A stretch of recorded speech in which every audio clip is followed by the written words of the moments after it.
Welcome दोस्तों। आज देखते हैं बौद्ध धर्म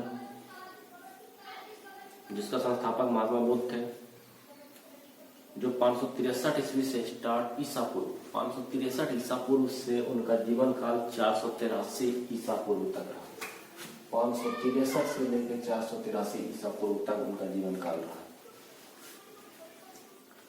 उनके पिता का नाम सुधोधन और माता का नाम महामाया था। जब एक राजा होने के नाते सुयोधन को काफी दिनों से कोई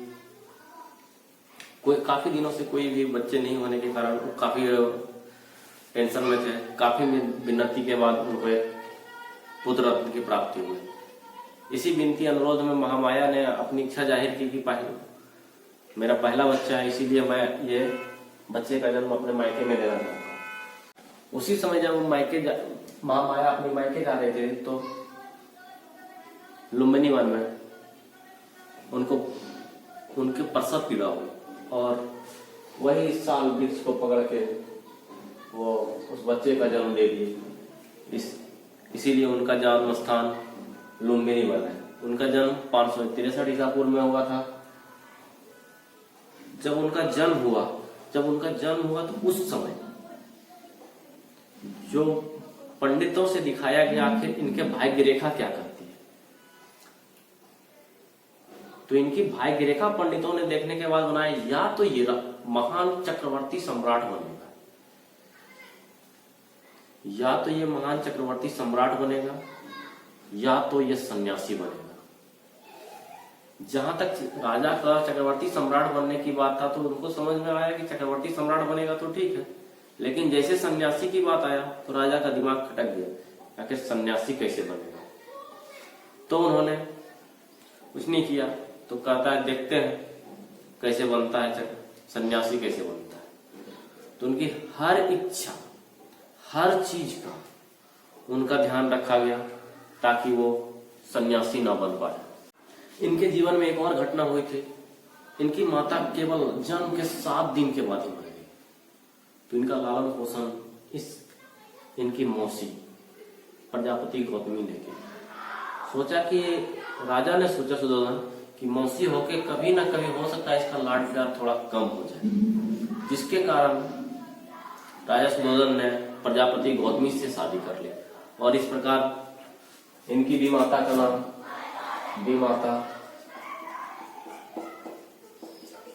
प्रजापति गौतमी थी।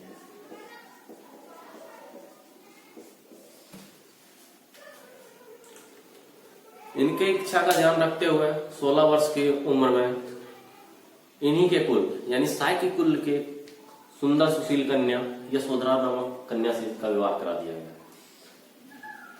और इनका वैवाहिक जीवन सही चल रहा था। इसी बीच इनको देखने के लिए रंगशाला का निर्माण किया गया। रंगशाला का जब निर्माण हुआ था तो रंगशाला में बैठे नृत्य करते थे। तो एक दिन इनका मन नहीं भटका और चले गए बाहर देखने के लिए। तो वहां देखते हैं एक वृद्ध व्यक्ति को देखते हैं। तो इन्होंने सोचा वृद्ध व्यक्ति, ये अपनी जिंदगी में कभी वृद्ध व्यक्ति देखे नहीं थे। तो जब वृद्ध व्यक्ति को देखते हैं तो अपने साथी से पूछते हैं ये कौन है। तो उन्होंने साथी ने बताया ये वृद्ध व्यक्ति है। तो पूछे क्या हम लोग का भी जीवन इस तरह हो जाएगा कभी। तो बोले हाँ, ये तो प्रभु, ये तो प्रकृति की रीत है, एक दिन सबका जीवन इस तरह हो जाना है। तो फिर दूसरा दिन इनका कहीं ना कहीं थोड़ा सा अलगवाद की भावना आने लगी और इन्हें दूसरा दिन एक बीमार व्यक्ति को देखा जो सूख गया था बीमारी के कारण। तो फिर साथी से पूछा, बोला कि बीमार व्यक्ति है महाराज, ये जब भी हम लोग का भी बीमारी होता है तो इसी तरह ग्रसित हो जाएंगे। तब लास्ट दिन जाते जाते एक मृतक आदमी को रथी पे ले जाया जा रहा था, राम नाम सत्य करते हुए ले जाया जा रहा था। तब उन्होंने सोचा ये कौन। तो उन्होंने बताया सबको एक न एक दिन मर ही जाना। तो जब ये बोले कि सबको मर ही जाना है, ये अलगाव की भावना हो गई इनके दिल में। बोले ये जिंदगी सही नहीं है। तो फिर चलते चलते इनके दिमाग में आया तो एक जो है इन्होंने साधु को देखा, वो मस्त गाते बजाते जा रहा था। तब उसने सोचा ये जिंदगी है, और वही जिंदगी उन्होंने चुन लिया। चलिए आते हैं, पत्नी से शादी होने के बाद उनका जीवन खुशी खुशी चल रहा था। उसी बीच में उनको एक लड़का हुआ। जैसे ही उनकी दासी जब वो कहने आई कि महाराज आपको पुत्र रत्न हुआ, तो इनके मुंह से एकाएक निकला राहुल। राहुल का मतलब होता है एक और बंधन।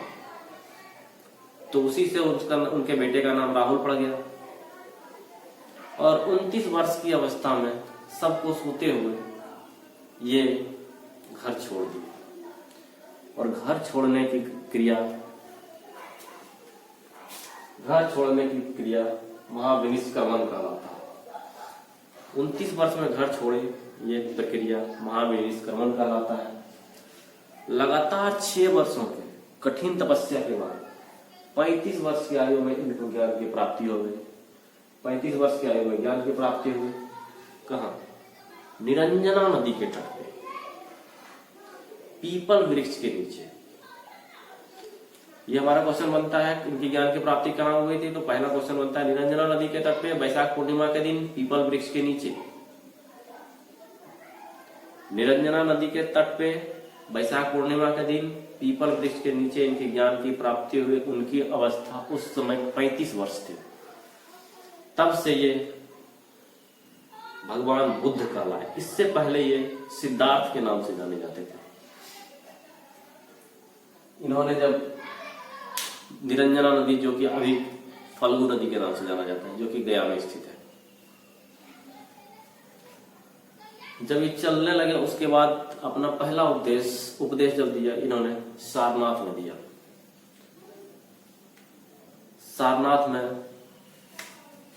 सारनाथ जिला यदि पूछता है तो सारनाथ, और यदि जगह का नाम पूछता है तो ऋषिपत्तन मृगदाग। सारनाथ जिला के ऋषिपत्तन मृगदाग में इन्होंने पहला उपदेश दिया, जो कि हमारा धर्म चक्र प्रवर्तन कहलाया। इनका अधिकांश उपदेश पाली भाषा में दिया गया।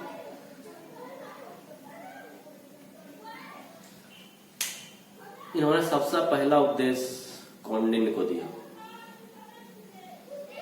कौंडिन्य ब्राह्मण था, उसको सबसे पहला उपदेश दिया। और इनके साथ तपस्या करने में 5 और ब्राह्मण थे जिनको ज्ञान की प्राप्ति नहीं हुई, तो इन्होंने उसको उपदेश दिया। इस तरह टोटल बौद्धों की संख्या उसमें 6 हो गई थी। इनकी मृत्यु 483 ईसा पूर्व में हो गई थी। आखिर ये फेमस क्यों? क्या था इनमें? ऐसी क्या इन्होंने किया? इन्होंने बौद्ध दर्शन, पहला 4 आर्य सत्य, उन्होंने 4 सत्य को बताया कि जिंदगी में ये 4 सत्य कभी ना कभी आ ही जाएगी। उन्होंने 4 सत्य को ये नहीं बताया। और उस 4 सत्य से प्रत्येक आदमी को हमेशा झेलना ही पड़ेगा। पहला था दुख, दूसरा था दुख समुदाय, तीसरा था दुख निरोध, चौथा दुख निषेध। चौथा दुख निषेध महामार्ग प्रशस्ति। दूसरा इन्होंने अष्टांगिक मार्ग को बताया कि 8 मार्ग हम लोग का करना चाहिए। 10 सील, 10 आचरण के बारे में बताया। और बौद्ध त्रिरत्न, जो कि हमारा क्वेश्चन होता है, बौद्ध त्रिरत्न, बुद्ध, संघ और धम्म। बुद्ध, संघ, धम्म। बुद्ध, संघ और धम्म के बारे में बताया। इनके गुरु का नाम अलार कालम था। पहला गुरु अलार कालम से इन्होंने योग सीखा था। दूसरा गुरु रुद्रक रामपुर से इन्होंने अध्यात्म सीखे थे और इनकी शिक्षा दीक्षा हुई थी। अब आते हैं इनके जीवन में बौद्ध धर्म से रिलेटेड घटना। पहला संगति, प्रथम बौद्ध संगति अजातशत्रु ने करवाया था। प्रथम बौद्ध संगति अजातशत्रु ने करवाया था, जहां गिरिव्रज था। गिरिव्रज अजातशत्रु के पिता बिंबिसार भगवान बुद्ध को तपस्या के लिए दान में दिए थे। वही स्थान गिरिब्रज है। वही स्थान में पहला बौद्ध संगति कराया गया था अजातशत्रु के द्वारा। अध्यक्ष उसका अध्यक्ष महाकश्यप था। इसमें सूत पिटक और विनय पिटक का संकलन किया गया है। सूत पिटक में भगवान बुद्ध के उपदेश है तथा विनय पिटक में अनुशासन की चर्चा है। दूसरा बौद्ध संगति राजा कालासेन के काल में किया गया था। स्थान वैशाली था। अध्यक्ष शबकमीर था। दूसरा बौद्ध संगति वैशाली, राजा कालासेन, अध्यक्ष शबकमीर। दूसरा में बौद्ध धर्म दो पार्ट में विभक्त हो गया, स्थविर और महासंघी। दूसरा में क्या हो गया? स्थविर और महासंघी।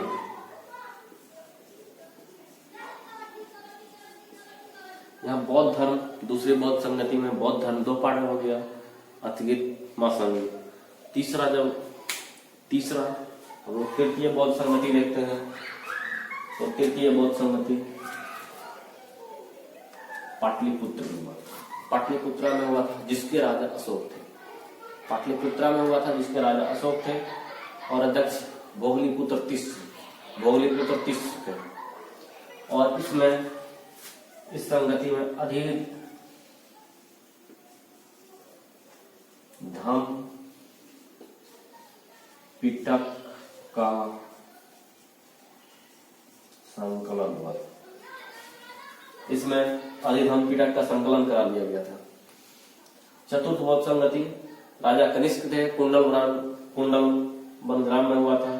अध्यक्ष यहाँ वासुमित्र थे। इसमें महायान और हीनयान यानी कि यहाँ से जो बटा हुआ था दो पार्ट, स्थगित और महासंघिक, ये चल आया। अब महासंघिक भी बट गया दो पार्ट में, महायान और हीनयान। हमारा क्वेश्चन इतना से ही लगभग आता है और बिहार पुलिस में खास करके ये सबसे क्वेश्चन आएंगे। इनकी जीवनी बहुत बड़ी है। मैं जितना क्वेश्चन एग्जाम में पूछे जा रहे हैं उतना क्वेश्चन को ही रखने का प्रयास किया है।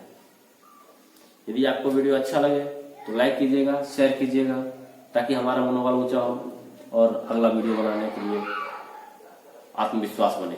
धन्यवाद।